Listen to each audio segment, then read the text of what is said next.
Yeah, I want to pass on a little tip on how I bleed the brakes without an assistant.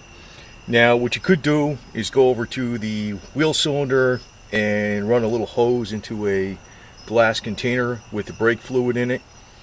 But I don't like doing it that way because it just pumps in and out the same old fluid. I like to flush the fluid out. So what I do is to depress the brake pedal. See this block of wood? Just put it up against the seat and it works like somebody stepping on the brake. And then when you go over to the wheel cylinder, you can just open up the bleeder valve and the brake depresses by itself. The other thing I do is, I don't know, nobody's got this, but I have like this ab machine thing. It's got springs in it, and that even works better. But the seat works absolutely fine. If the board is too long or short, you can adjust the seat up and down. If there's air in the system, the pedal's going to go right to the floor, and then the board will drop. You just crack open the valve real quick, and that's it. Now, if you're replacing brake lines like this here, it's best to get the kind that are already flared to the proper length. Like these are already flared and they have the fittings on them, right? And to bend them, you can bend them by hand, but you can screw them up. But you see these springs here?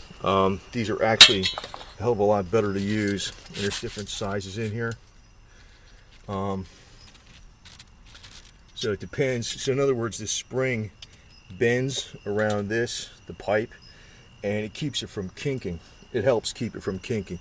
The other way to do it is if you fill this pipe up with sand and you use the spring, you're probably not going to screw them up for sure, especially if you got to make some really tight bends. But you can bend them by hand even without the springs. I have the spring kit. Another thing you need to use is this mini pipe cutter. This little mini pipe cutter here is great. See, it's a pipe cutter, but it fits in tight places to go around this. So in other words, you open this up, and you open it up all the way, it goes around there.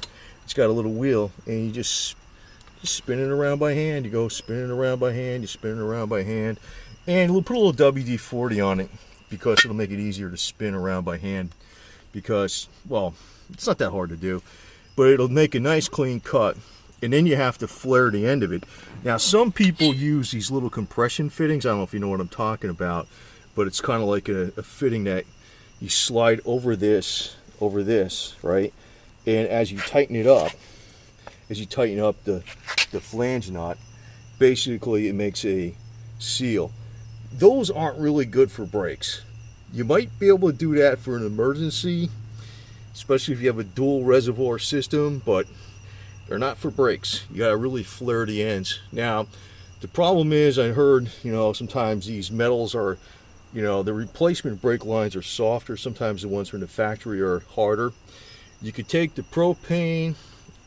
So if you make the cut, you could take the propane and try to heat it up, and that should make the metal soft enough where you should be able to flare it. All right. So that's another trick. But the way I like to bleed the brakes is I use a piece of wood, and you just it's not that difficult. You start with the wheel that's furthest from the master cylinder. But see, I like using a piece of wood because you're pressing through, when you open up the bleeder screw, you're putting new fluid through. You're like, in other words, if I start with the wheel cylinder or disc caliber that's furthest away from the master cylinder, it's pushing new fluid through the entire line. And you got to make sure you keep the master cylinder topped off all the time. Make sure it doesn't run out of fluid, or else you have to start all over again. But that's how I do it without an assistant. I just used a piece of wood up against the seat, and the seat compresses the pedal. Now, when there's air in the system, then the pedal will go right to the floor, but it's got good brakes in it, so it's right to the top. And the other thing I like to use, and like a lot of people don't have this, is like an ab thing with springs in it. And that'll work just like somebody stepping on a pedal for sure. I don't know if too many people have them, but the piece of wood works just great. It works great.